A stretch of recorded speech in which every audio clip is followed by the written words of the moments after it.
Welcome, everyone, to episode 19 of the Migtown podcast. As always, I am producer Tim, and joining me today is Drexel. Say hi. What's up to everybody out there? We're doing something a little different. I want to speak on relationships. So we have brought a literal couple of special guests, fans of the show, and we want to welcome Mr. and Miss Lexamus. And relationships are important, but I think it's always better to hear from someone who's actually in a relationship, especially in this modern culture, which is what we want to talk about today, to kind of give some insights into, man, what has happened. So if you guys want to introduce yourselves, Mr. Lexamus first and then Miss Lexamus. Hi there, I'm Mr. Lexamus, or just Lex, or Leximus, however you want to call me. And babe. Hi everyone, I'm Miss Lexamus. She says it so simply. It's so sweet. Straight to the point. I think short and Lexamus sweet. is getting a little microphone shy here. A little bit, yeah. When we get to the topics, we won't have to worry about that. Yeah. Oh, yeah. hey, if you want to cure your shyness of the microphone, just imagine it's a gigantic dick and get your mouth as close to it as possible.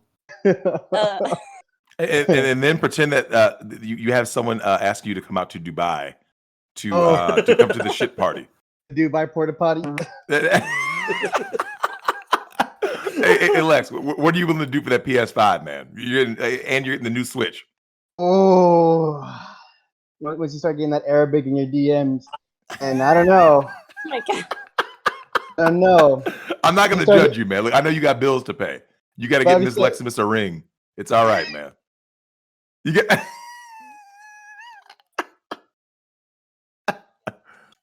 Habibi, I will fly you out to Dubai, and if I let you shit on me, and you shit on you, and stuck the camel's dick, I will give you $100,000, Habibi. You got to come get it, man. Look, like I said, I'm not going to judge you, bro. I'm not going to judge you, man.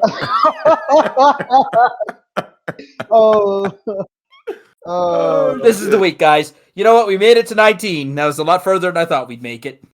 Hey, Susan, don't do it to us. Oh shit! It was a good run. Hey, Susan, look, we've got Mr. and Miss Lexamus here. Drexel will take care of you. We'll just we'll do an old-fashioned gangbang. Come on, Susan. No. I like how it's old-fashioned. Come on, Drex. They've been doing gangbangs since the dawn of time. Oh, absolutely. The entire cave was fucking. You know it. Yeah, dude.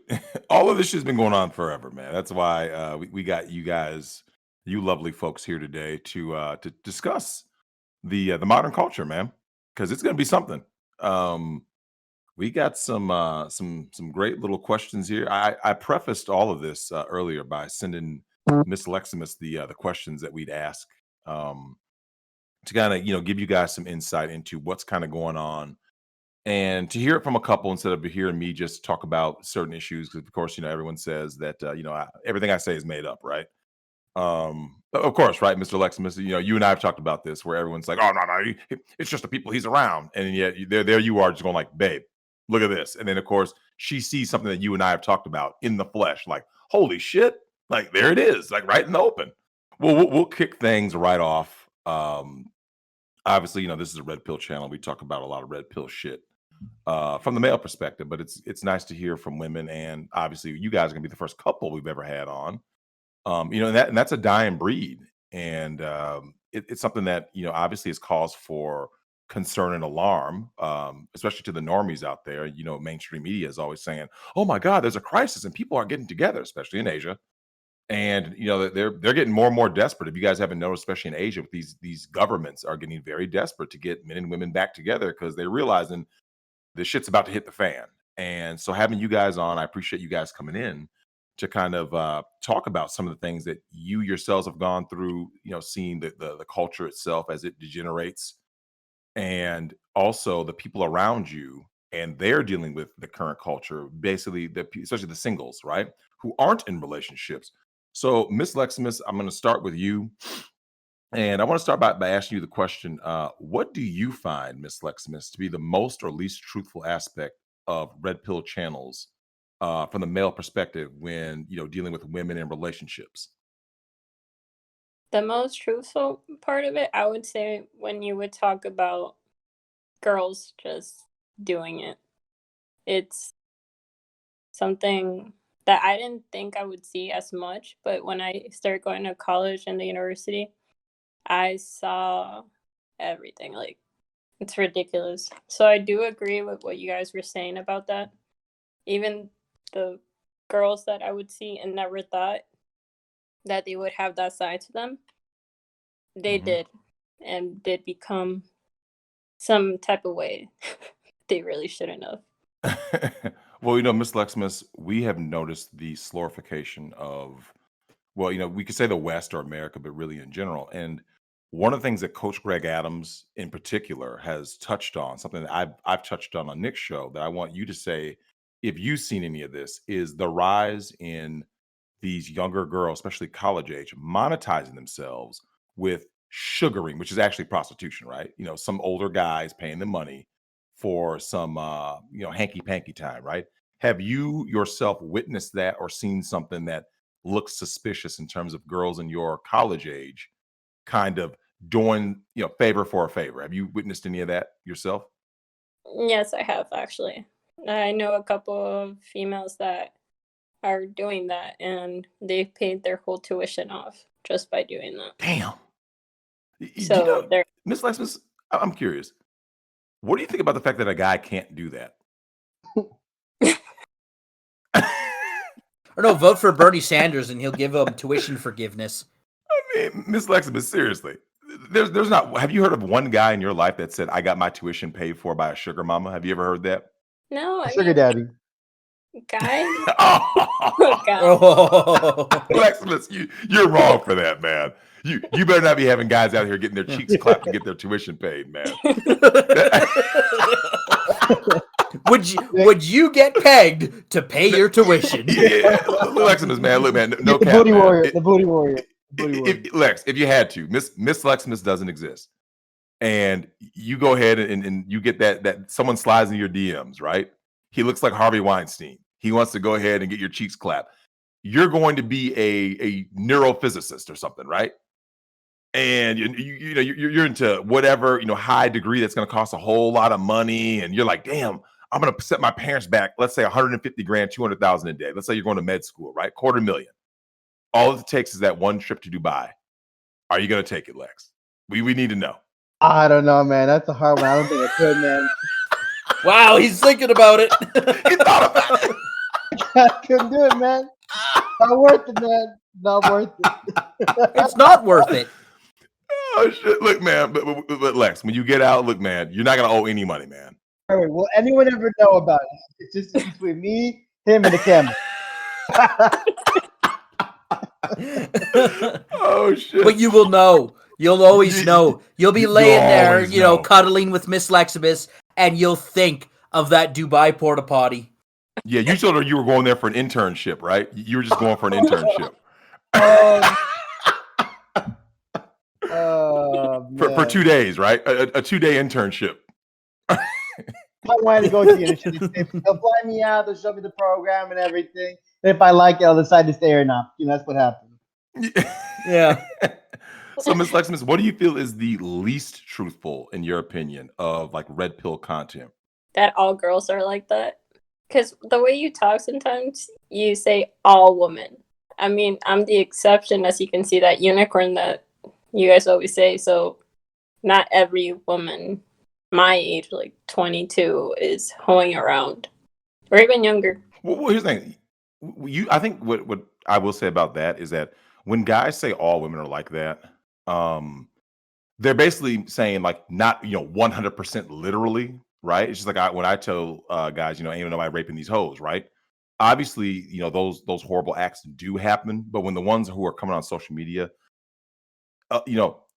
it's what we found is that they've basically almost all been bullshit, right? I mean, I can't think of anyone that's been legitimate. So when guys say all women are like that, here's the thing: all women are like that in terms of like female nature, right? So I think that's where I think we need to get this cleared up. All women are like that in terms of female nature, just like all men are like that in terms of male nature, right? Like the things that are attractive to men is universal. You know what I'm saying? Like the basic, what makes men what they are is universal. The basic of what makes a woman who they are universal, right? Like women's hypergamy, blah, blah, blah. But that being said, I do understand where you're coming from, where it sounds like the guys just, are basically pigeonholing all women. But let me just ask you this, Miss Leximus. In your humble opinion, how many women, what percentage of women would you say aren't like that in college? Let's say let's just stick to the college thing, right? Like so you say you're the exception to the rule. What percentage would you say are also the exception? Just in general? Yeah, like you're in college and guys like me are saying, man, look, man, these chicks are out here hoeing around, blah, blah, blah. What percentage would you say, oh no, definitely X% is not out here hoeing around? Less than 10%. Honestly, it'll be like 5% at most. Damn. Because this is what I don't have girlfriends because of that reason. Too much drama, too much doing all those things. A lot of drama. A lot of what women don't understand about boys' locker room talk or whatnot is that we're hardly ever literal. Here's the top 3 words that you should never take literally: all, every, and never. Yeah. Yeah, we basically mean almost in front of that every time, right? Like almost all or virtually every. You see what I'm saying? Like you always put that word as like a buffer word. Yeah, but the implication, right, is that it's we know it exists, and that's fine. We're not talking about those ones. That's like saying, you know, when people argue with Ben Shapiro, the midget ultra conservative, and people are like, oh, well, you say abortion's bad, but what about a case where a woman was raped or it's incest? And he's like, okay, so that's a tiny percent. So are you going to agree that all the other ones are bad? Then we can talk about about the tiny percent. Yeah. So, I'll often say when I'm listening to music at a party, hey, can we turn the music up? But the implicit thing I've said is that don't turn the music up so loud that it distorts and it sounds like shit. Correct. Turn it up, but it still sounds good. Absolutely. Right? But you don't say all of that. You just say, hey, can we turn the music up? And usually if you can't turn it, like if you've already got the amp all the way cranked up, and a guy's like, no, I can't turn it up any higher, otherwise it'll start distorting. All right. Yeah. Everyone knows what turning up. As guys, we know this. It's happened to me with her before, where like I'll say things like all, and I said like all these women out here are fucking getting like ran through, and she's like, all women? Does that mean me too? I'm like, no, babe. I mean almost all women, and we've had this conversation so many times. Like I'm just saying it like some women, not all. But you can't say some, right? Because okay, so some would imply what? That implies less than 50%, right? Well, let's play a game. Let's play a really quick game. All right, so we got 100 people. Okay, 100 people in a room. And I asked Miss Leximus to go get some of them. All right, how many people are you bringing me? 10. Okay, I asked you to go get most of them. How many are you going to go get for me? 80. Okay, now you said the number of women getting ran through was less than 10, probably 5%, right? So most isn't going to cover it because that was 80. Most are getting ran through is not going to cover it. It's not good enough. And then if you start adding these kind of qualifier words, you're starting to water down the meaning of the word. So when you say all, you're closer to correct than most. Correct. Yeah, then that's why the only word you can use ahead of time, right? Like almost all or virtually all. You see what I'm saying? And to Mr. Leximus, I have a question for you. I think you'll love this one, being that you are, with the lovely Miss Leximus here, which is, Mr. Leximus, I'm going to ask you this. How does red pill knowledge affect you when dating, and what concepts do you apply the most? so. Sounds like a fucking grade school reading comprehension exam. I want you to reflect upon this passage. What did the author really mean? Well, because we always talk about blue pill simps, right? Like we do. We oftentimes talk about blue pill simps. So the question is, what does a red pill aware man like Mr. Leximus here? What is his perspective when dating? Yeah, I'm just saying that like a school teacher listening to this episode, she's gonna be like, "Wow, I'm soaking wet right now." Yep. I was talking about this with Tim a little bit earlier. Like, starting to listening to like you and stuff has made me really appreciate having Miss Lex a lot more. Like, I always knew she was kind of like, that odd one out, but I never really like, realized how lucky I was to have someone like her. So since I've been listening to her, since I've been listening to you, sorry, I've been more, trying to be more confident in myself, more just understanding of how female nature is, how to navigate through these kinds of things. Like I know like how emotional like how women can be. So it's healthy in that sense. And I've just been able to I honestly, as crazy as it sounds, it's actually helped our relationship out a lot more. So Nice. You're a better man to her, you'd say, right? yeah. Nice. And what is the concept that you apply the most? Like what is like the red pill like truth that you yourself use the most in your relationship? That women's hypergamy. So like if Mhm. I'm not being the best person best version of I am that I can be for her, she has a lot more options out there, and I don't want to lose her to other guys. So I have to make sure that I'm always the one trying to provide for her, be the best one, so I know that she doesn't go through hypergamy and leave me for some other dude. Mhm. I think that would be the most thing, knowing how the female nature is. Oh, absolutely. And staying with you, Mr. Lexamus, I got a question. And as a red pill man, this is something you and I have talked about. What beta behaviors most annoy you about other dudes? Oh my god. Like we said this before, like when dudes slide into her messages or her DMs saying, "Oh, I love you. Please leave your boyfriend. I'll provide you. I'll do all the things he can. I'll do you better in bed. I'll do all this stuff. I'll be the best person you can be. Leave him right now. He doesn't have to know. It can be just between us." And it's happened. I don't know how many times. And how many of those guys would you consider your friend, Lex? How many of those guys do you consider like your friend or at least good acquaintance? Actually, none of them. They were mostly her friends because Oh, she. damn. Yeah. So, but Yeah. the thing is, That's foul. because she doesn't have female friends, very few female friends does Miss Lex must have. But I know how she is, and I trust her implicitly because I know she ain't gonna do none of this hoe fuck shit. Anytime I would get a message, automatically I would just show him before anything. And then he would usually talk to them. It's happened at least like 9 times. Like it's crazy. And like the almost 3 years we've been It's dating. been more. It's been more, babe. Is it? I don't even Damn. know. It Damn. happens a lot, but it just happens when she's or when she's not single, when she's dating me. Never when she was single. Oh, of course not. No. And apparently all these feelings finally came out when I'm finally dating someone. Conveniently. What a shit show, man. I really like, I really applaud you guys because damn, it's just like to deal with that, it just adds another like constraint to a relationship, right? Like another issue that you have to deal with that you shouldn't have to. But you got to remember, and you guys know this, 50 years ago, hell, 20 years ago, it wasn't a matter of someone sliding into anybody's DMs because they didn't have access to them. Yeah, they could call you, right? But back then we still had house phones, right? Most people 20 years ago were still using house phones. They were just transitioning into the cell phones. So here we are now, and they're sliding into DMs all the time, which I think kind of shows how crazy it is. And to stay on that topic, I got a question for both of you. Well, I'll ask Miss Lexamus first, then Mr. Lexamus, you can go ahead.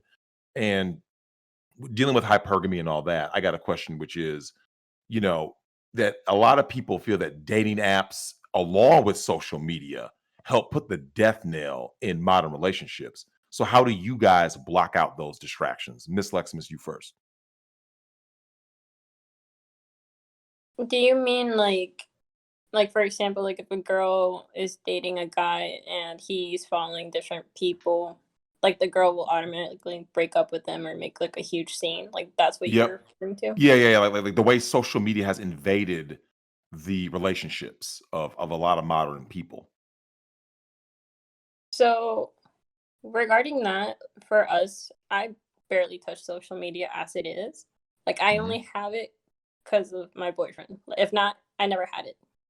Hmm. So being more exposed to it now, my boyfriend and I, we would like share our passwords together.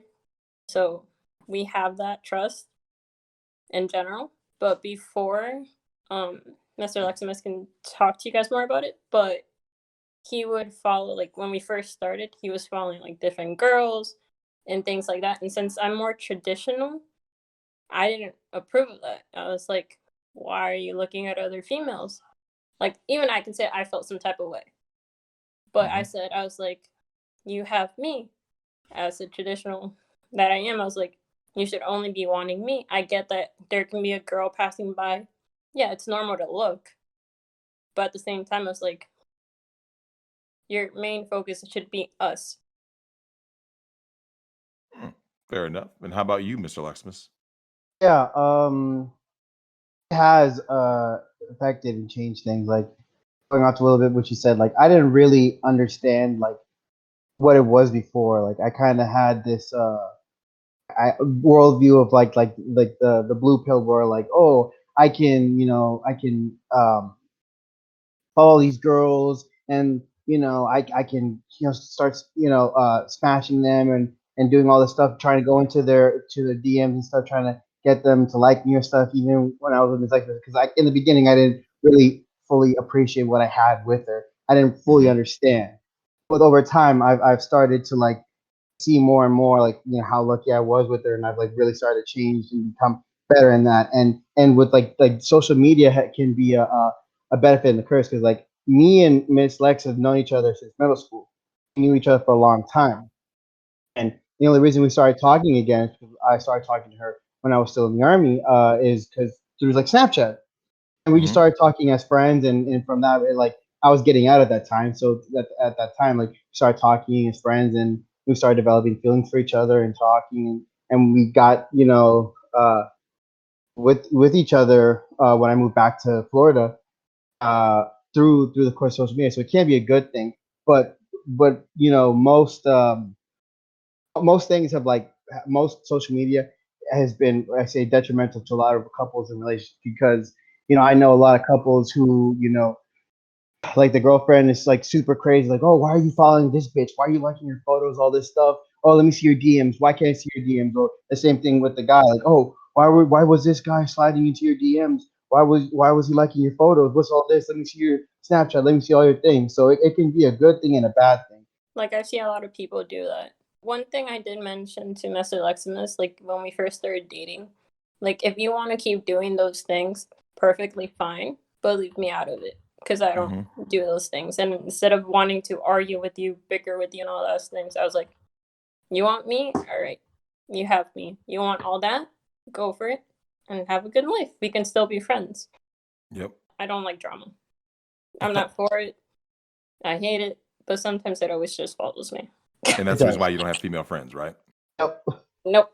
I mean, I will say this: we have a female friend that she seems like she's she, I would say, it's more her friend than my friend, but she has a female friend that she looks like she's a good grown stuff. She's not Somali. She's from Ethiopia. She's Ethiopian. She's Muslim, so she would always wear the hijab and everything. But she But decided to take up. She decided to take off the hijab, and within a year and a half of taking that off, what is it? You tell us, babe. What is she doing now on her Instagram, and how far? I'll let you finish. She's already, I would say more lingerie pictures and bathing suit pictures. I'm like, what happened? She's about 3 months away from opening an OnlyFans. oh Nice. god, she's gonna be, what's her name, Bad Baby or Bad Barbie, whatever. Cash me outside. How about that? That broad. Hopefully she makes $1 million in 6 hours like she did. I mean that's the thing. Like, so it made me realize, like, oh, she was always like this. Always. She had that image of, oh, I'm wearing a hijab. I'm a good Muslim girl. I don't do that stuff.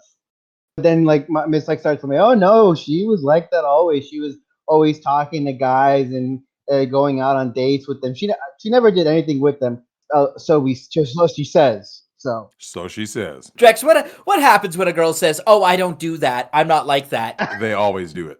Always. Whatever it is, they do it. And on that, we'll actually segue to the next topic. This one is for you, Miss Leximus. You talked about being a traditional woman, and this is actually a real serious issue that is going on. And I want you to answer this, which is, within this hookup and thought culture, how do you feel being the more traditional woman? So when I was younger, like in high school and all that, I would see like girls going on different dates and everything. In a sense, I felt out of the group, because I was always more mature for my age, I guess. So I would be like, oh, it would be nice to go on dates. But then after like seeing what they were doing, or even seeing like fights at school, like for over a guy or a girl, I'm like, what the heck is going on? And then I would find out, oh no, he cheated on her. She slept with him. Like, body counts started to build up. And I'm like, what's going on here? So how early were they starting, Miss Leximus? How early were these chicks already starting to get bunker busted and ran through? Like freshman year, like some girls were dating like 12-year, not 12 years, my bad. Middle school. 12 It's middle graders. school, babe. You're forgetting it's middle school. It's like starting to get that. Like we were in middle school about like 10, 12 years ago. That's when we started. So we were starting to see. You didn't see a lot, but there were a couple. But we're seeing like the girls that are in middle school now, like in her niece's age. Man, these girls are doing the most, man. Like it's getting more open. It's like 10 years ago, it was kind of rare to see, but it was happening. But now it's like starting to become more commonplace. Mhm. And then I was thinking, like, my mom, she's a doctor, and she used to be a doctor in Peru. So at any time I would go over there, I would always be at the hospital helping my aunt out. And my mom did something very messed up for me to learn. Like, since she was raised at a nun school, so she was Mhm. very traditional as well. So what my mom set up with my aunt for me to get traumatized and learn Uh-oh. more about what's it called, like STDs and STIs, like Mhm. firsthand. My mom told my aunt for me to learn more about it. I knew about that, so I thought she was just gonna show me like maybe some books about it to read or so stuff like that. But one day my aunt told me if I could take some documents to the doctors that I know, like they were working, the gynecologist was working with the patient. In particular, she had something very traumatizing for me to see as a 12-year-old. Uh-oh. And I didn't know what it was. And, she's like, I came in, I was shocked because I wasn't expecting to see that. And she's like, oh, no, don't worry. We're females. I'm not worried. You can just come in. So when I was giving the paper to the doctor, in the peek of my eye, like I saw something and it didn't look normal. So I asked my aunt, and I was like in Spanish, I was like, aunt, like I don't understand like what I saw. Like it didn't look okay. I was like, is she dying? Like I didn't know back then. And she's like, what did you see? And I described it to her, and it was gonorrhea. Ooh. Mm. So I was like, oh God. So I told her, I was like, how do you prevent that? She's like, never have sex. And I was like, okay. And I will say though, like so with Lexamus, her parents had her very late. Like so, her parents were like in their 40s, like mid to late 40s when they had her. So her parents are like her mom is like almost 70 years old. So they're very old fashioned, and they grew up in Peru. And her mom, like you said, was raised by nuns. So her mom was very strict and very old fashioned. So that Yep. was a lot of like stuff that they instilled in her. It's Yeah. important, man, to not be listening to WAP and trying to reenact all that in real life, which is very sad that these girls are getting led that way. And It's called that. Oh, what's that? so like a couple days ago, it was her mom's birthday, and we had it here and celebrated. And so some of her friends, like family friends that are around the same age as us, they came after the party was over again, and they were here. They were here, Miss Lex and them. They were talking, and they started to play like karaoke and stuff. And so we were singing karaoke for fun and whatnot, and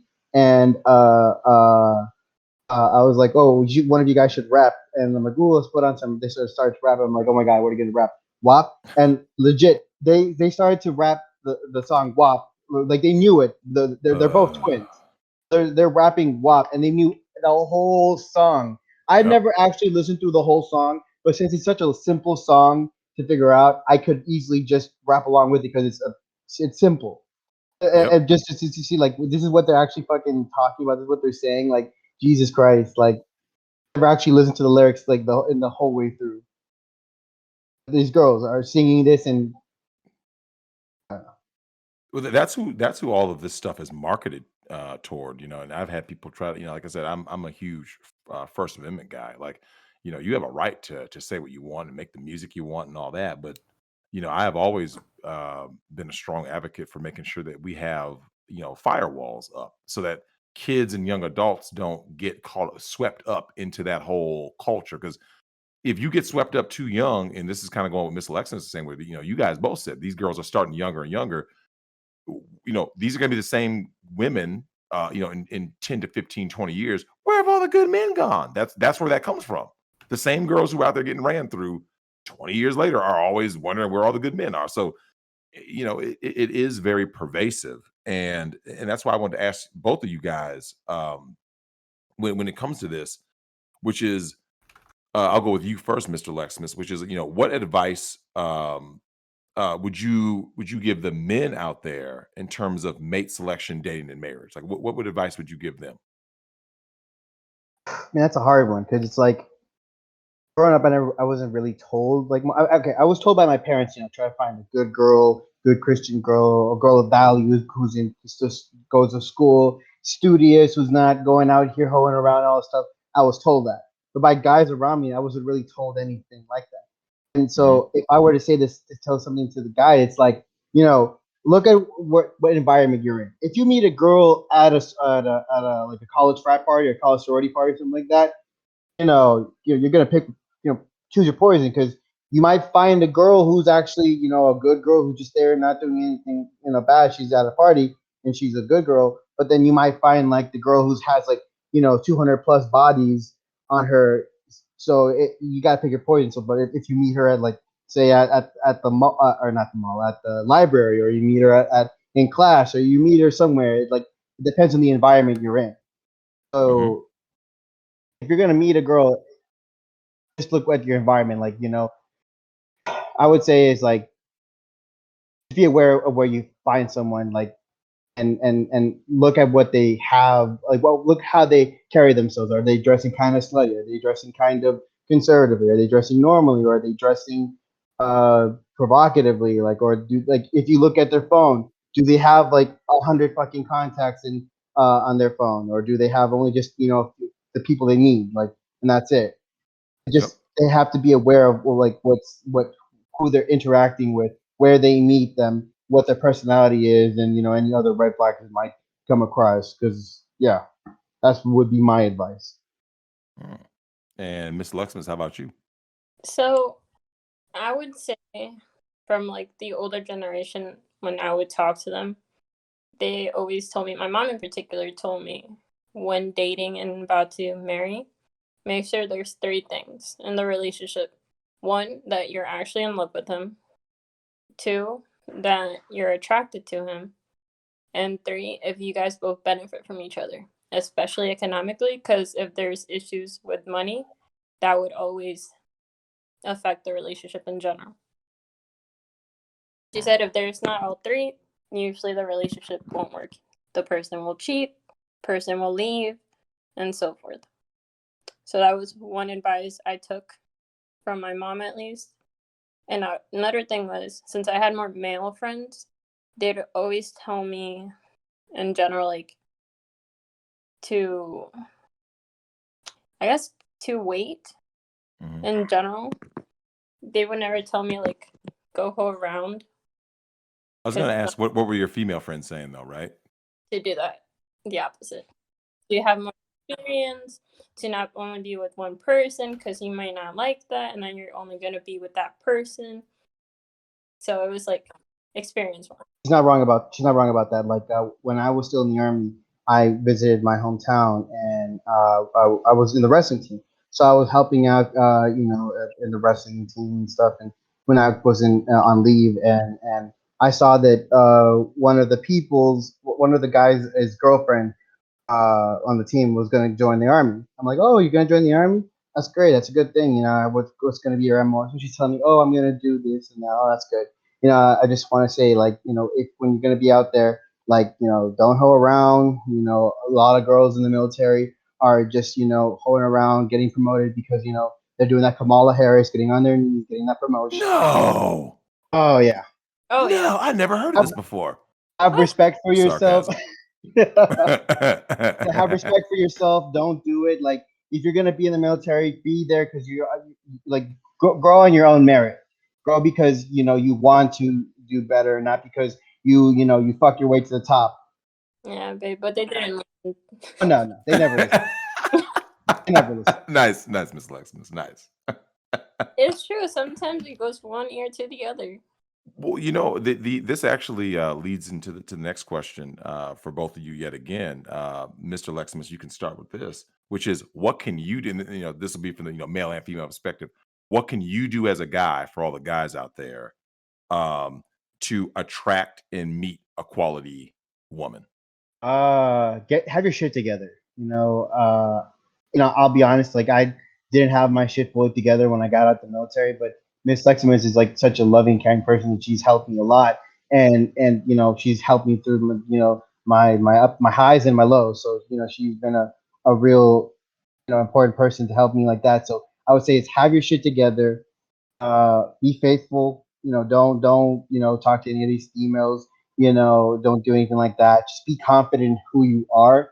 Even if you're chubby looking, as long as you have confidence, a female can see that. Doesn't matter if you could be like the most. Oh, you could be a bodybuilder, but if you have no confidence in the way you hold yourself, a woman's not going to find that attractive. You can be a pretty big dude. You're stocky. You can have a little bit of chub on you, but you can have that confidence, and a woman will find that attractive. All the time of the day. I think that would be my advice. And Miss Leximus, how about you? What can the ladies do to go about attracting and meeting a quality mate? So it might sound, when I say far-fetched, I guess. I don't know if I should use that word, but it would be. What word are you gonna say? Like, are you thinking in Spanish? Para ser sí mismo. I wouldn't. I guess to be yourself. Yeah, be genuine. Don't be like fake. I think you're just trying to say. Like, you don't have to put, especially if you're like a girl or even a guy. Like, you guys don't have to Put on a persona. Yeah, put something else that you're not. The person that you date will eventually find out your true self. So it might as well just be true from the beginning. Mm-hmm. If the person really loves you and cares for you, they'll stick through and be with you. So that's one thing. And then the other thing about girls, even guys, like confidence is key, like most people say. But in general, like appearances can be deceiving. Yeah. There could be gorgeous woman, great. But once you start meeting, could be a hoe, she could be a mess. Could be dumb as bricks. Oh God. That's the worst thing. Like when you see an attractive woman, but then you start talking to her and she's so dumb. Like she could be the hottest woman in the world, but this bitch is so stupid that she just becomes the ugliest woman to you. You find her unattractive immediately. Yeah, and that's why guys are usually to get smashed, right? They're like, I'll smash, but that's it. Yeah. There's a saying, I don't know, babe, there's a saying in Colombia, but usually in Peru, like, okay, I may need help with translation, babe. Okay. This. La bella desea lo que tiene la más fea. The beauty desires what the ugliest one has. Meaning a beautiful personality. That's what usually. From the position of privilege, you look down and see someone. You're not really happy being the most beautiful person there because you have all these fucking betas simping for you. You don't have a real man, right? But then you look at an average woman who you think is ugly, but she's got a hardworking husband, and he keeps her happy. And actually, she wants that. Can I say one thing? Can I add something to what I said before? For guys, don't simp. It doesn't work. I spent so many years trying to simp for these fucking hoes. It never fucking works. Don't do it. It's not worth it. Don't waste your time. Don't be the nice guy. Don't be the shoulder to cry on because these women are just fucking using you. That's all they are. Thank you. Well, I mean, be a nice guy, but don't. Yeah, don't be a simp, right? You can be nice, just not be a simp. You can be a friend, but you don't have to be a fucking simp. I was gonna say Miss Lexamus has a couple of friends that are, I like them. They're cool guys and everything, but I told her, hey, babe, they're simps. I could be, you could be in a room alone with them, and I wouldn't worry one bit because I know they're not gonna do anything at all. They would never do anything. So I don't worry about them. I'm not threatened by them. I was like, oh, I'm gonna go hang out with so and so. Oh, okay, that's fine. I trust him. I know he's not gonna do anything. No, he wouldn't have the balls to do it.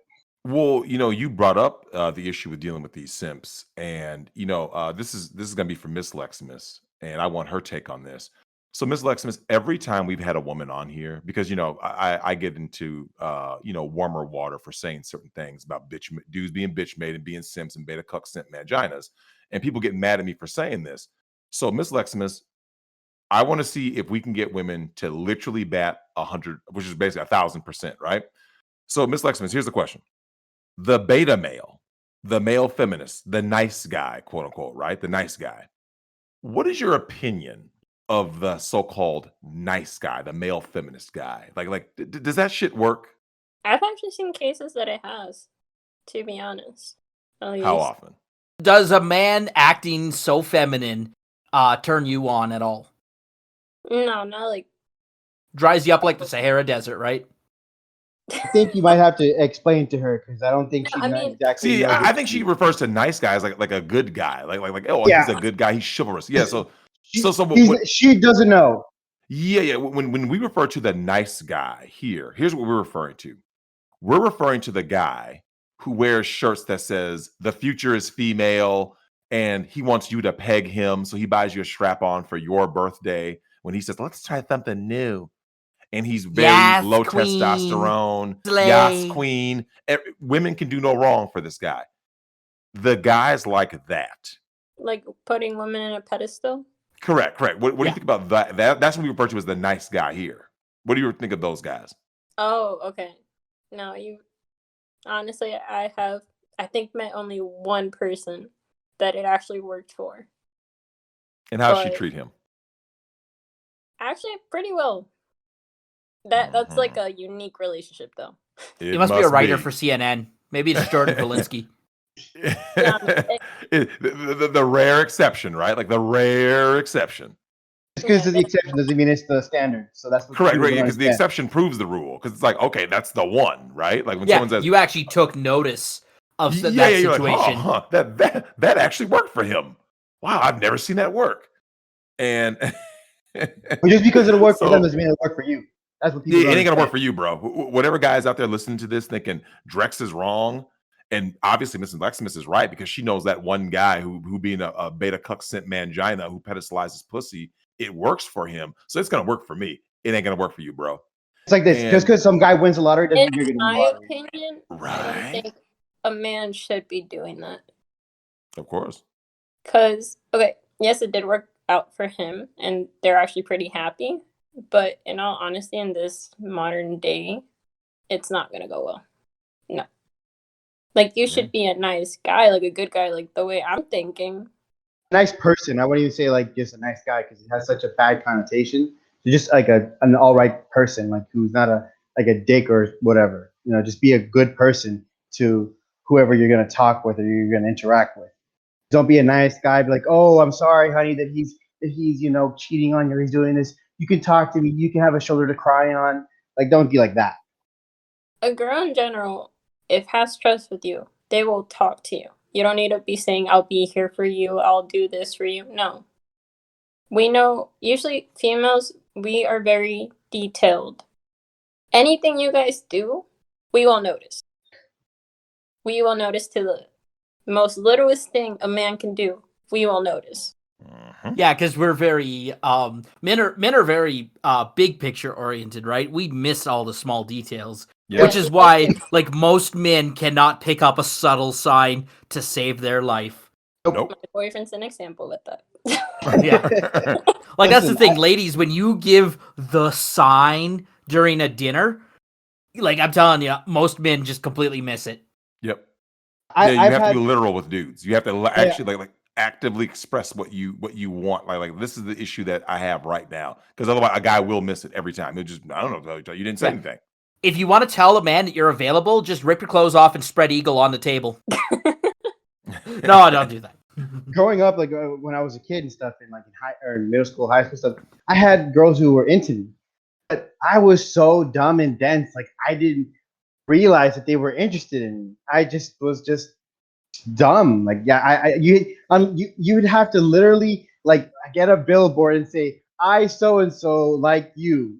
like I want to, I want to date you, I want to be with you. Like they had to be that direct because that I just didn't know. I just didn't know. And now I can kind of tell if a female's interested in me, but that's because I'm now in a relationship, and I kind of notice like how women sometimes, like once they find out you're in a relationship, that's when they start like, oh hey, how are you doing, or like they start like No, acting a Yeah, certain wait till you way. put a wedding ring on. Yeah, Oh. dude, you got to just have like a ring on. Like I mean, ask whether like be like, hey, pops, can I borrow your ring? Or just ask whoever, right? Like Yeah, just do a social experiment. Yeah, ask your uncle, right? Ask your uncle to just borrow his wedding ring and like let me just wear that for a little bit and just see how chicks are. It's Oh. great shit, man. They're ratchet. But Miss Leximus, this is something you and I talked about when we were in the Discord chat on Live Chat Wednesday, and now we'll bring this question to the forefront. And Miss Leximus, women your age and older, right? I want you to tell everybody, how their relationship choices are affecting their lives, right? You remember that the whole I don't need no man, I'm going to sleep around and I'm going to do whatever the hell I want. How is that working out for the women in your age group and the women who are older? So the females that have been sleeping around and doing all those things that I've noticed, it's taken such an emotional toll on them that they're just bitter and angry, like so angry with the world. And then they keep doing it, and I'm like, why are you doing that to yourself? Did they ever give you an answer? They don't know. Or they just because that's just what they do, right? Well, do they hit you with well, I learned that the best way to get over a man is to get under a new one, right? The rebound. Yeah. The rebound, right? And Yeah, that never works out, right? And they just go from on to the next dick to the next dick. I was like, but you've done it once. Clearly it didn't work out. Why do you keep doing it? And they always tell me, well, there's no other guys here. They're usually taken. They just want sex. So why should I keep waiting with this generation? Like, they lost hope. It's the definition of insanity. Do the same thing over and over. Doing the same shit over and over, man. And there was this girl that I knew when she first started school. I met her at the library. She was a good girl. I would always see her study. As time went on, she got with the wrong crowd. Oh. And she did listen to them. Like to the girls saying, yeah, you should experiment. It's your college life. Do Be this. free, sexual liberation. It's all good. Yeah. It's your body, your choice. Yeah. Yep. And how'd that work out for him? She came back to me one day. I saw her at the library. She was distraught. And I saw her and I was like, what's wrong? Like, what's going on? Because she was fine. And she starts telling me that she listened to them and regrets it. Like, she thought by doing that, yeah, she would get experiences. But at the same time, she was getting a body count to the point where she just stopped feeling like that emotional connection with someone. She's like, good pair bond. Married. Yeah, pair bond. Like, I wanted to get married. I wanted kids. But and now what does she feel? Being with these guys, like, it's like I could have just done something else than be doing this and kept my morals. That's what she said. Aw. And Miss Leximus, this is where I appreciate you guys, both of you guys coming on so much. And this is why. This very next question that ties into what you just said. Because Mr. Leximus touched on this earlier, where he learned how valuable you are by, like you said, listening, when guys like Nick and I talk, when other Red Pill guys talk. So, Miss Leximus, you are looking at all these women out here in college getting ran through, right? And they are, I'm assuming, actively trying to sabotage your relationship because they want you to be just as miserable as them, right? Mm-hmm. How do they respond to you and Mr. Leximus having such a healthy relationship? They get mad at me. What kind of things do they say? Like what are give us like an example of some of the kinds of interactions you've dealt with these women. So tell them about E, how she acted when I started to come around. Oh, okay. Yeah, how do they treat him? First, let me ask you this first question: how do they treat Mr. Leximus? Not good. No. What do they say about him when he's not around? why am I with him? He's a sore loser. Like, why am Oh I? yeah, what's their Yeah. definition of a loser? Yeah, yeah. Look at the bodies they have on their their hodometer, right? The specific person Lexamus was saying was, I had a friend back in the day. We're not friends anymore because Lexamus came to live with me up here in Tampa. Like, we went to the same school and everything. And she was seeing him more often, and I wasn't spending as much time with her because I haven't seen my boyfriend in so long since he was coming back from the military. So I was spending time with him. I didn't think it was such a big deal, but she unfriended me because of that reason. Mm-hmm. And she's actually married. Tell her what Oh, she did. wow. Tell her what she did. And I'm actually grateful that we're not friends anymore, because she started doing some messed up things. Like, she was married, she cheated on her marriage. Like, she cheated on her husband with her first love and everything. That she found on And social media, I'm assuming, right? yep. Of And course. they started talking again. She was cheating on him for months, and he was even trying to get pregnant with her affair. Of course. And she would have I'm cucked him by married. saying he was the father, right? Yeah, knowing her, Yep. yeah. Of But the course. best part, Drex, she did get pregnant. The question So is, was it the husband's or was it the affairs? And then so there's that level of like question and mystery to this day that we don't know. I no, say it isn't. I say it isn't. I say he got cut. You know what? That makes me happy. It really does. Because as you guys know, I have a huge issue with beta cuck sent manginas because they're bitch made. Oh, listen. This dude went vegan for her. So she was vegan, and he said, "Oh, we're gonna both be vegan." Now he's fucking He vegan and deserves does it. it. Yeah. He deserves it. Huh. Whatever happens to him, I don't care what it is. He deserves The thing everything. is, like, with their relationship, like, she was his first, and they got married, and then he started like regretting it because he knows that she Oh, slept before she tried getting Miss Lexamus to do a threesome with them because he wasn't. Wow. Yeah, because he wasn't satisfied with her, and I was like, yeah, no. and vice versa. She wasn't satisfied with it. Yep. Oh, Miss Lexamus, I actually wrote this down. I'm going to ask both of you this question. So I'll start with you first, Miss Lexamus. How many couples have you seen, whether they're married or just dating, that are actually happy, that you would define as a happy couple?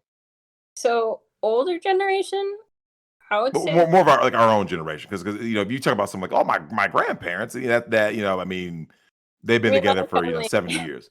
So they're very, let's say 40 and under. I say 40. I have seen them happy. When? Under, because my only guidance, like, to see like family is more like their, because my cousins are 40. Mm-hmm. So, like, I see them happily married. I've seen, like, friends of friends, and they're happy. I haven't seen any issues. Like, of course, there's issues in the relationship itself, Mm-hmm. but they seem happy to me. But going down to, like, our age, couples dating, I don't see them as happy as one should be. Like, What do you think they're doing wrong? Like, what do you think is like the prevailing issue of why a lot of these couples, let's say couples 35 and under, right? Like, what do you think is the main issue why they aren't so happy? if it's females, I would say it's more insecurity and jealousy, to be honest. Like, they get very controlling and just wanting to try to dominate, I guess, the guy. I don't know if I'm saying the right word for that. But Yeah, very domineering. so they're trying to always have, I wouldn't say a leash, but just trying to have that control on the guy. But Mhm. obviously, that's not going to work out. And insecurity in general, like, if you're dating someone, you want a future with the guy, you have to trust the person. There has to be some sort of communication where you guys can have and set boundaries from the very beginning to know where you two are at. And especially now, like, tell them, are we in an open relationship, closed relationship, and so on. Because I've seen a Mhm. lot of people that didn't ever set what they actually were. Like, you can say I'm official, but okay, are we open? Are we closed? And that's where some people have, went across and be like, oh, well, you didn't tell me what we were exactly, so I thought we were open and stuff like that too. Hmm. And then for the male, I would say the ones I've seen, it's just they want to just be with other females. Like, they don't want to be committed. Want to have their Do they cake ever and eat do it they ever too. tell you why that is? Like, why don't they want to be committed? Yeah, most of my friends, yeah. And what's the reason why? Because they met females that showed them what it is that they don't want. I had a friend back in the day, and he used to be such a lovely person until he fell for the wrong girl. Uh-oh. And then didn't talk to him in a while because I was already going to the university. And I catch up with him and I see him one day, totally changed. He was talking to me in a different way and everything. He was actually being a little bit disrespectful. And I told him, I was like, oh. Oh, I know which one you're talking about. Yeah, and I told him, I was like, whoa, Yeah. what's going on? And I was like, you don't talk to me like that. I was like, I don't care who the hell you talk to like that, but not with me. I know, like, so I was friends with him back in middle school and stuff. He was a cool guy, you know. He was a little nerdy. He was like he wasn't like the popular kind of group or whatever. You know, he was like kind of like an outsider, outcast kind of thing. And then she showed me, or she told me the messages and everything he said, and I'm like, well, really? And I saw what he looked like. This man looked dead, like he was just destroyed. No. Like he didn't like I didn't even recognize him. Yeah, like it went that bad, and he told me what happened. It was his first love and everything. They've been together for a while, and then finds out since the beginning of the relationship he was getting cheated on, and so many other things. And she was just and she had the audacity to like give him jealousy and everything when she was doing all those things. I'm like, what the heck? Accuse him of cheating on him cheating on her while she was doing the same thing. Of course. It's And it's then always the projection. yeah. And then I told him, I was like, not all girls are like that. I was like, yeah, you found that rotten apple, but it's okay. Things can get better later on. He's like, no, I don't want to try anymore. What's the point? And I was like, okay. I was like, and then I had to tell him, like, am I like that? He's like, no. Okay. I was like, not every girl will be like that. Yes, there would be probably a lot of girls when you go to college, you'll see the same thing. But what did you say, Ms. Lexamus? 90 to 95%, right? yeah, and I was like, but there's always that The one 5%. person that's very rare. And he looked at me, and then that was the end of our conversation until I saw him 2 years later. How you And look? much better. Much, much better. What did he say he changed about himself, or like what his situation was that made it, he looked like in better spirits? Made him realize in general, like, just to have more confidence in himself and to actually be more aware of what's happened, like with social media and all of that, and not be so, I guess, in a way, trusting, because he was like, he didn't have any problems. He never checked anything, which is okay too. But at the same time, in this generation, like you have to sometimes check. You may think person will never cheat on me. No, he would never do this, and then he's the first one doing it. So it's more having that security. And then when he was dating a girl that I met a while back, and she was very centered. She wasn't like building a body count per se. She only slept like with one person in her entire life, and she was like 25. So I was like, Damn, huh. I was like, okay. that's And a then shocker. they were actually happy. Like, so I was like, okay. And then I told him, like, see?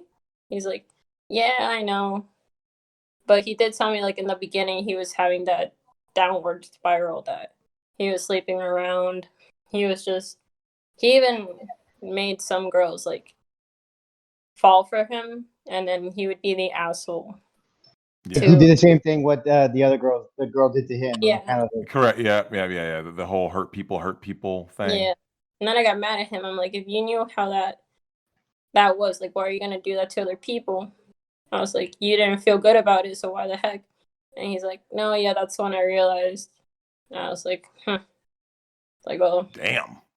Well, Mr. Lexamus, what have you seen with that on that topic? With the couples, have you seen, what are you seeing out there? Like, are you seeing guys that are telling you, like I said, you and I have talked about this, which is whenever there's a public forum, i.e., there's women around, guys are like, oh, yeah, I'm so happy. I love her. Everything's great.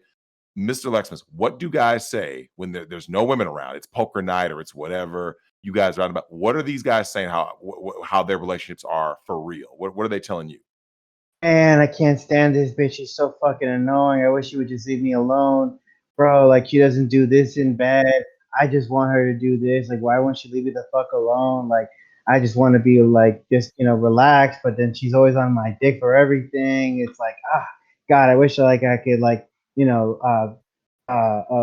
be free of this girl and fucking everything. Like, there's just one girl at my work and everything. Like, I think she wants, to do something with me. I don't know if I should. Maybe I should. Like, I was texting her. We were kind of flirting and stuff. Like, shit like that. Well, this is actually, I'm going to let you, Mr. Leximus, I'm going to let you give some insight because, you and I have mentioned this, which is when I take criticism for saying the things I say, even though I know what the hell I'm talking about. I want you to give this is for all the guys and gals listening out there that are going to listen to this video. Can you tell them what red pills you learned by being in the military? Oh my God. Ugh. Don't even get me started. Don't literally. I will be on this soapbox for hours. These females are fucking useless. Let me re-say it again to the people in the back that didn't hear me. They're fucking useless. They're only good for one thing, is to get ran through. That is it. There is no woman in the middle. Okay, like I said, there's always that exception to the rule, but there is almost no women in the military that have done anything that merit any value of anything. Like, there's some pilots and there's a couple other things like that, fine. But like, if you have any women like in combat positions or combat support, all these girls are just getting ran through. What is the average body count, Lex? What if you have to estimate, what is the average body count of a woman who's in the Navy and the Army? Okay. Can you give us an insight, like, from what you've heard or saw, like, whether it be who's the biggest thought? Is it the Air Force chick, the airmen? Is it the Navy chick? Is it Might be the Marines. That's a hard thing. That's a hard thing. I don't know. The Army's chicks, that's from what I knew. But from what I've heard from other veterans and stuff, it's probably between the Navy and the Marine Corps. Because I say this, you're stuck on a boat for months at a time. You're stuck with the same dude all the time for months and months at a time. Like, you're gonna try to fuck as many as you can on that boat or on that ship while you're out in 8-month deployment out in fucking nowhere. Just like on a boat full of seamen, and so is she. Yeah. But then I also think from my experience too, like, these girls were just getting ran through at barracks parties every night. It's just right? It's a hard thing to say. Like, I couldn't really pin it down. I'd say the least hoish ones are probably the Air Force ones. No, I mean, it'd probably be stuck between the Navy, the Marine Corps, the Army. Honestly, it's just kind of like, I don't know. It's between those three. They're kind of equal. In some areas they're more, but in some areas they're less. But it also depends on like the situation you're in. Like, are you downrange? Are you back in garrison in the States? Or are you, ETSing? Are you PCSing? Like, it just depends. How many women showed up pregnant before a deployment? All of them. Do you know that TFM said that? Yeah. I've taken flack for that. I said, when shit hits the fan, when they're even called, when they're called for deployment, because my brother has been deployed, right? My brother served a year in war-torn Iraq, right? And that he did a tour of duty in 2005, right? And they all go get ran through to get in raw dog, whatever dude is local, to get pregnant, so they don't have to go. Oh, and listen, don't even get me started on the pendopotamuses. don't know if you know what Yep. a dependopotamus is. Yep. Go ahead and let everybody know. All right, a dependopotamus is the dependent. So as a service member, you have dependents, your kids and your wife. Dependopotamuses are like those fat she demon behemoths that are in state that are in garrison that are look like hippos. So we call them dependopotamuses. These women will cheat on their husbands while they're getting shot at in fucking Afghanistan, Iraq. They don't give a fuck. They will take all their money. They'll get pregnant by other dudes. They'll get ran through. So one of the things that one of my platoon or my squad leaders, squad sergeants, sorry, squad leader told us was that we at the end every time that we got paid, we'd have to give $100 to put into the squad fund because he told us stories of guys who had no idea what was happening to their finances. They're getting paid, tens of thousands of dollars being downrange, getting that hazard duty pay, that combat deployment pay, everything.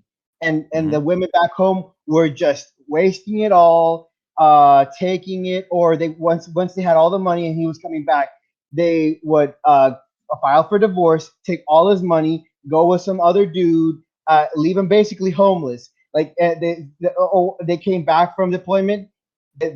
She had sold the house, she had sold all the furniture, had sold everything, and basically left them with nothing. And so they would have special rooms like in the barracks, specifically for people who that had happened to them. So they've lost everything, and so they would have like maybe 2 or 3 rooms in the barracks specifically set up for these people after they've lost everything because it's that fucking common. It's just these women out here don't care. They don't fucking do anything. Almost all women in the military get their promotions for sucking dick or getting ran through. I told you the story about the one girl who had her company commander and her company first sergeant, squad leader, and platoon sergeant by the balls because she was fucking all of them. She was put in the mailroom because she didn't do anything. She would be late. She would show up late to PT. She didn't have to go to any of the RTXs. She didn't have to do anything.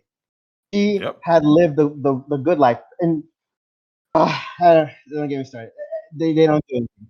Mr. and Miss Lexamus, can you guys just say what the cultural differences and how they've been affected by the current thought culture? Like you guys are coming from Latino, whether it be Latino culture, Asian culture, which are more traditional cultures. How have they been affected by the modern culture? They're starting to fall apart. They're starting to embrace like this thought culture. You're starting to see more, these like Latin women like who are going to the Democratic Party plantation, believing all the lies and bullshit. Like, oh, daddy government will take care of me. Oh, I don't need no man. I don't need any of this. Oh, fuck family, fuck religion. I just need myself. I can fuck however many dudes I want. How about you, Miss Lexamus? Have you been seeing that same thing? Oh yeah, that's been pretty sad. Because I before, like the way I would see it, like you would be very traditional. You wouldn't be trying to hoe around. But now it's like I have to do it. I have to follow the trend. I have to do this. And I'm like, no, you don't. I will say I think that the Latino community is going to be the left and the Democrats' new black community. They're going to try to destroy it, so they're going to do what they did to the black community to us. Oh yeah, you guys are next. You guys are next. That's why they're doing mass importation, right? They're importing with the because they had to give up the Cuban Americans. They all went for Trump. They gave up on them after the last election. They shit, they went Trump. Okay, we got to import new slaves, right? Oh, yeah, new plantation slaves. And so once they start growing up here, and then they also get deported, it's gonna be like a cancer. They start spreading within Latin America. Oh, you grew up here until you were about 10, 12 years old. You learned all the stuff about living in America. Okay, we're gonna send you back to your country. You're gonna start talking about all this. Oh, well, in America we did this. Well, in America we did that. And it's just gonna be like a cancer that spreads, and it's starting to come into Latin America. I've been seeing feminism spreading in Latin America. I've been down Latin America, and I've been seeing it. I've been hearing it. They're trying to push like their own version of Latinx. It's not necessarily Latinx, but they're trying to say Latine or something like that because it's Latinx. It's trying to it's too sexist to have male and female pronouns in a language it's literally designed to have them. Yeah. The language itself dictates masculine versus feminine. And now, Miss Lex, you have talked about your niece, and could you describe the fact that how red pill do you think she is? You said you have a niece, she's younger, she's seeing the world through younger eyes. What are kind of like some of the things you said about her? Like, can you kind of describe what it's like to have a red pilled niece? Sometimes I would say embarrassed, not because I'm embarrassed of her, it's more because she knows more than me. And I'm like, I'm 22 and she's 12. So I'm like, what the heck is going on here? And then she's like, when we start talking, like me and Mr. Lexamus start talking about like people I know, she hears and she starts like saying all the terms that you guys know, or even starts talking to Mr. Lexamus about it. And I'm like, here, I'm like, huh? What are we? Like simp, cuck, Yeah, you like know, she's all like, that yeah, he's a stuff. simp. And Oh You yeah. know, it'd be really funny to have her call in someday and be like, "These hoes ain't shit. They get ran Right? through day and night." a 12-year-old talking about the guys in her school being simps. You know what? Maybe we might have to. We might have to because it's bad. No, the we last can't do a question, call sir. in from an underage person. That's a no go. Yeah, True. Will well, not happen. we'll get a Q&A with her or something like that. We'll ask her a few questions. Email or write in her answers, but absolutely not. We just no go. I do got two last quick questions for you guys. We'll get you guys out of here for this 19th episode. Let's just say you two decide to get married, have kids. What do you feel are the biggest challenges for raising a son or daughter within this culture? And would you introduce them to red pill awareness? Oh, great, Drex. Get them talking about kids. Perfect. Yeah, right? I had to segue that in there. I definitely red pill because I'm just gonna be like, listen, like I worry about like having a son in this world. Basically, he's gonna be told he's the reason that the world is bad because he's a male. He was born with a penis. That basically him having that makes he's the devil. Everything is wrong with them. And then if it's a female, if it's a daughter, it's like, oh, you can go out and have sex and do all these things and get ran through. You finally live your best life. Like just telling them, like I'm telling you, don't do this. Like our parents, where they had those things, but it wasn't as prevalent. We grew up with this. Mhm. We experienced this. We know firsthand it is not worth it. Like that's what I would tell my kids, and I worry about like having kids and what they're gonna have to go through in the next few years. Like all this like it's okay to be a 5-year-old to transgender into a male or female if they were born a male or female. Like just all this fucking degeneracy out here. I worry about what's gonna happen, and I just want the best for them, but I don't know if no matter how much we teach them, if they'll even listen to us, because everything to the contrary is telling them, oh no, it's fine, it's fine, it's fine. When everyone is telling you it's okay to do this, but then your parents are the only ones who are saying something different. Maybe everyone else is right and maybe they're wrong, and they might not listen to us. That's what I worry. Yep. Are you gonna homeschool? I think so, or some kind of charter school, something that's not teaching, like basically the Democratic indoctrination camps. The How public about you, schooling. Miss Lexamus? No, I wouldn't homeschool or put it anywhere like charter schools or stuff like that. I mean, you're gonna find, in all honesty, you're gonna find it everywhere. It's not just because I'm switching it to a school. Oh no, it's gonna be less. No, it's not gonna be like that. If you have a daughter, put her in Catholic school. Oh, no. All right. I was supposed to be a Catholic.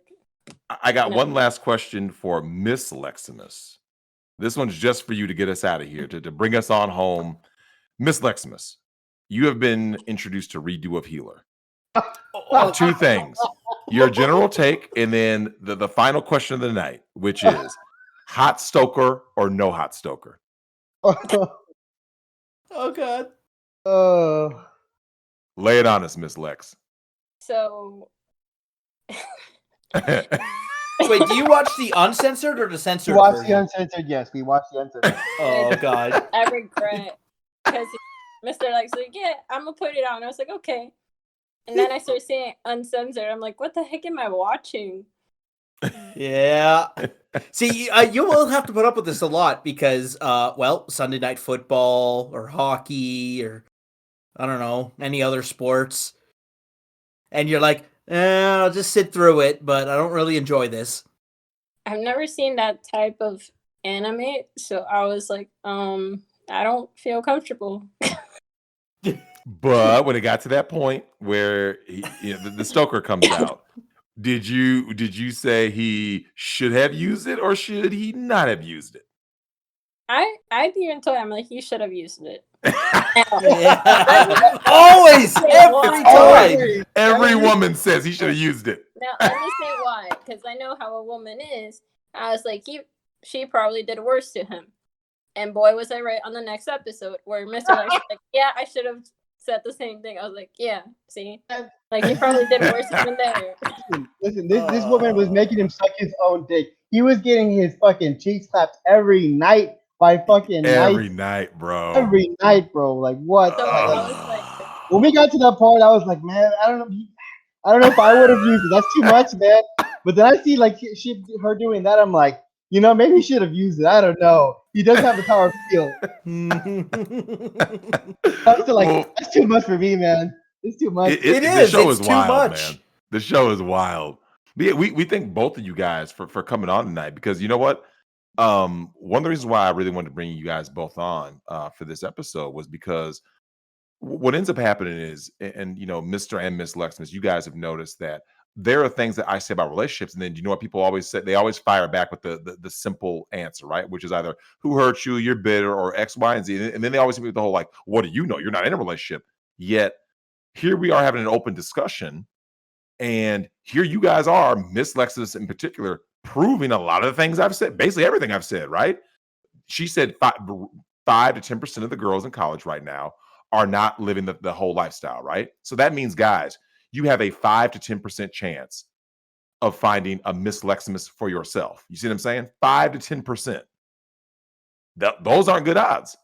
Of that 5 to 10%, I think another 5% of them are like batshit insane. Yeah. You have to dodge the crazy bullet. You got to dodge the crazy, but so the odds are not really in those guys' favors. And here's Mr. Lexamus. I had, Mr. Lexamus, I had guys who were saying, well, Drex, you were never in the service. You don't know that these girls are getting ran through and blah, blah. And here's a guy like me, like, dude, my brother is in the Army. Okay. He's in the Army.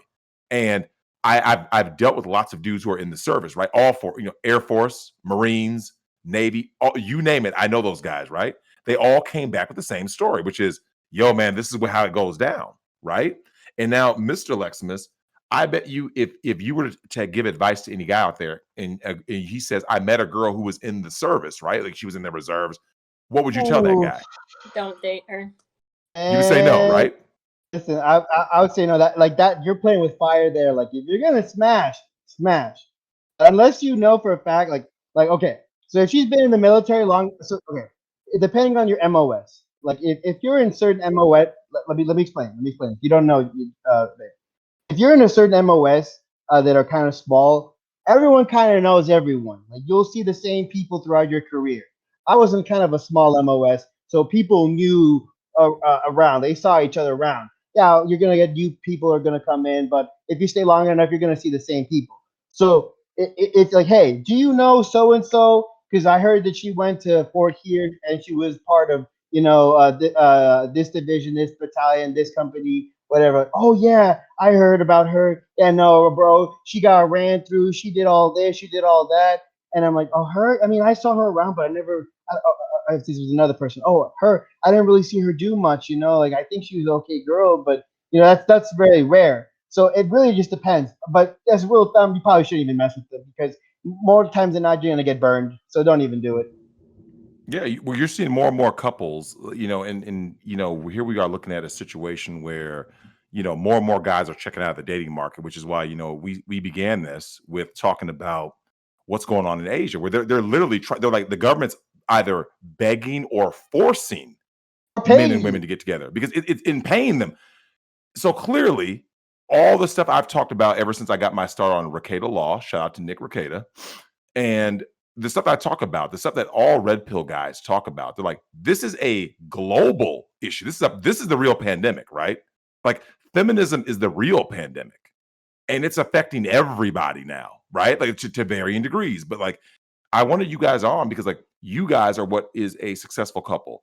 Nick Rekieta is a successful couple, but they are few and far between because as we hear, you're talking about, yo, Lex, you're saying there are a lot of guys who are in relationships, they're looking for side action. Miss Lexamus, yo, here's these women out here. They're looking for side action. They're not happy. So here we have all these people, male and female, who are unhappy, high body counts, doing the most, listening to the feminist indoctrination, and wondering why they're miserable. And they're popping pills. They come to Miss Lexamus confessing how broken they are, and yet they still want to sabotage you guys' relationship because they want Miss Lexamus to lose. And one of the things I've always told women is that the powers that be are trying to drive a wedge between men and women, because when you break up the nuclear family, when you break up the bond between men and women, everyone's going to be easier to control, right?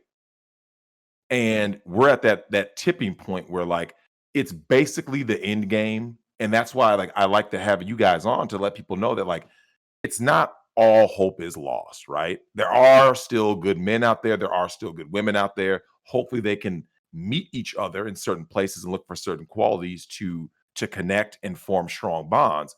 But we all agree that it's getting harder and harder. You know what I'm saying? And I thank you guys for really reaching out and letting people know what's going on out there in the culture from the perspective of a couple who's living it, right? You guys are an actual committed couple who are seeing other people your age, older, younger, and you guys are now at that vantage point. You guys are the perfect age to see these are the effects of feminism, right? Like you guys are seeing it with your own eyes.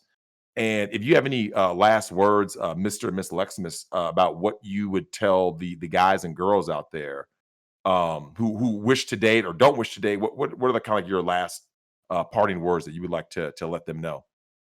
Want to go, Babe? Oh, okay, I'll go. I would say to these guys, don't be so desperate in trying to find a relationship.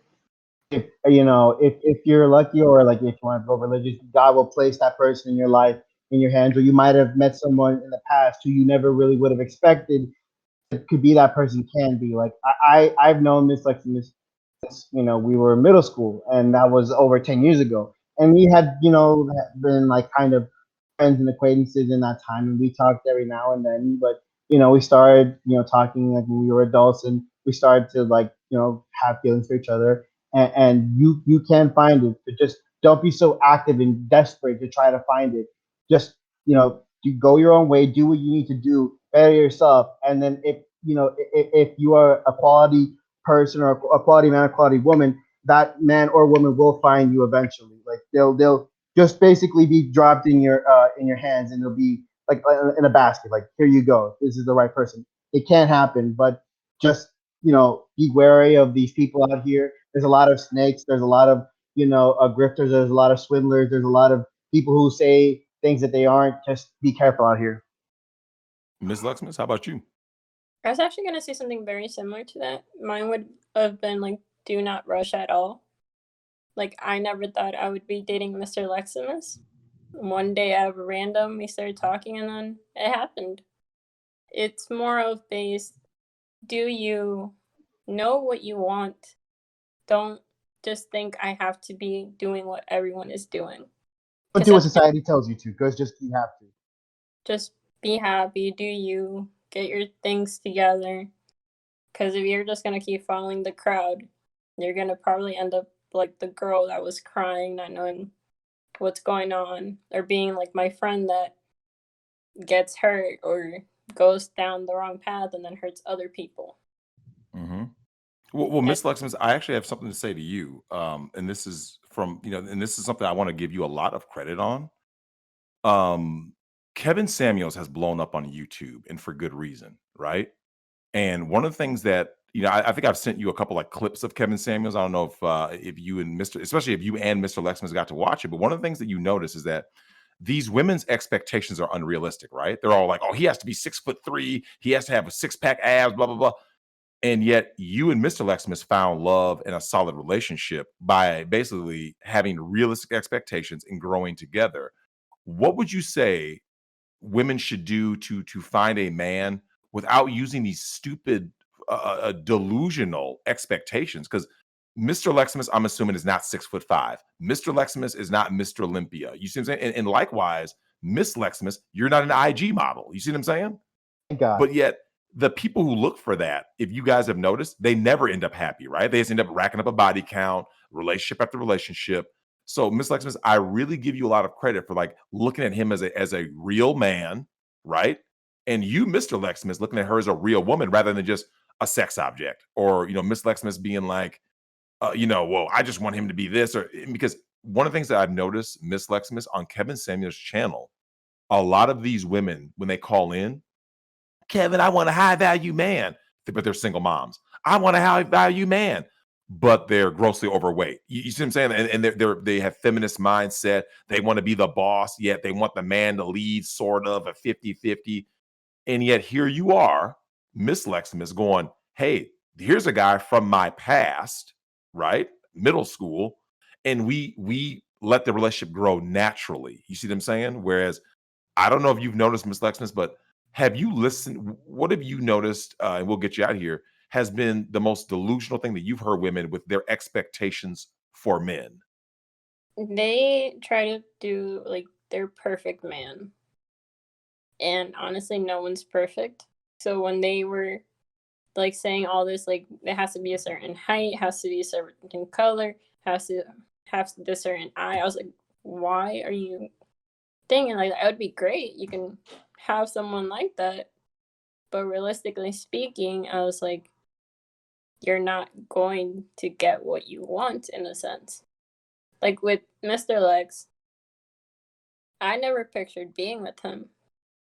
Before, when I was younger, I was like, yeah, I want someone like this and this and this. But then as I started growing older, I was like, why am I having that mentality if I know no one's going to be like that? Like, that's the perfect guy I want.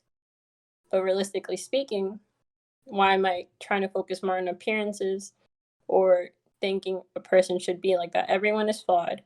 Everyone has something going on that you just have to work with that person. And honestly, always give someone a shot, even if they don't look the best like they want, attractively and physically. Because they might surprise you, and they might be the most generous person, nice person in this world that someone could actually love. Much appreciated. Well said. Well articulated. Well, thank both of you guys, and Tim will take us on out to the ride us out to the sunset. And yeah, thanks everybody for listening. And once again, thank you, Mr. and Miss Lexamus, because wow, it's become a dating minefield shit show out there. And I'm glad you guys can kind of give some perspective and say we're one of the few that are making it in a very bad environment for relationships. So I'm glad both of you were able to shed some light on that. And we'll definitely have you guys come back in and for a later show and touch on some other topics. Definitely, anytime you want. Yeah. It was awesome. It was fun. I loved it. It was great. Used to. Smooches over to microphones. Go.